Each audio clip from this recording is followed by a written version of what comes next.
The Minister of Information and Culture, Alhaji Lai Mohammed, says issues surrounding the suspension of the operations of the microblogging and social networking service Twitter in Nigeria will be resolved soon. He also disclosed some of the conditions to be met before lifting the suspension. The, the end for an amicable solution is very much in sight. We quite appreciate the anxiety of Nigerians who have been worried that 2 months after the suspension, we have not been able to finalize talks. But I just want to assure you that we have made tremendous progress. And when I say tremendous, really tremendous.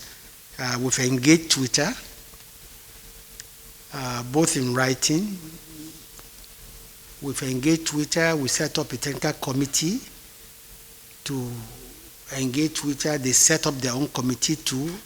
They have met virtually, and they've exchanged correspondence about 3 times. And really, apart from dotting the I's and crossing the T's, we are actually almost there. Even though our report is not ready, even though we are still expecting more clarifications around some conversations with Twitter, I think I can share with you that some of the requirements, some of our conditions for reopening for Twitter operations to resume in Nigeria. And I'm glad that both the Honorable Minister of Works, also a member of the ministerial team, and Tolu, who also serves on the technical committee, they are both here. So if I'm wrong, they will correct me.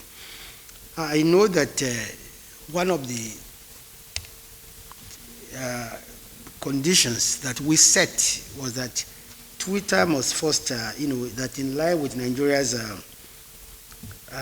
Companies and Allies Matters Act, that Twitter should establish legal presence in Nigeria, along with registration of Nigerian office with the Corporate Affairs Commission. And we think this is only fair, that if you want to do business in Nigeria, you must register first as a Nigerian company.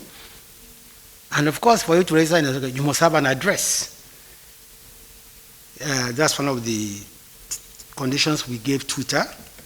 We also asked that Twitter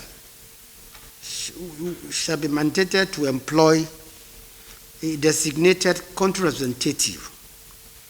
As of today, we are not aware of any Twitter representative in Nigeria. And we said that representative shall be a staff of Twitter, but it must be one that has access to the global management of Twitter, so that he will not, so that he can serve as a liaison between Nigeria and Twitter.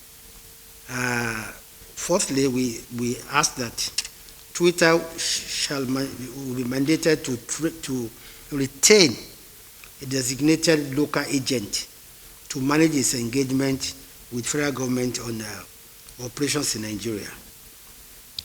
We also asked that Twitter should commit itself to working with the Federal Inland Revenue Service, on the tax liability, because we believe that if you make money from Nigeria, the law says you will pay taxes according to Nigerian laws. Of course, we also ask that they should immediately also start paying VAT and other, tax liabilities of any company registered in Nigeria. We also, the Nigerian government said that we proposed to Twitter that we should agree on a charter of online conduct for content management, so that this charter will guide both of us. They will agree on which content would be acceptable, which one will not be acceptable. So the two parties would, because we are very concerned about contents that are liable to, jeopardize the security, unity, and sovereignty of Nigeria. We propose an ombudsman that will act, an independent ombudsman for between both Twitter and Nigeria. And this ombudsman, independent ombudsman authority, who can report harmful accounts or suspected botnets or troll groups too, and then it will act accordingly. Then finally, we ask that Twitter should immediately establish a local compliance and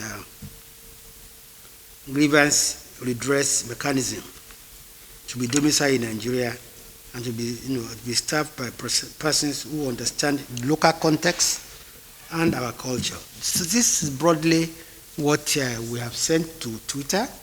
Twitter has responded, but there are a few areas that both parties are yet to agree on.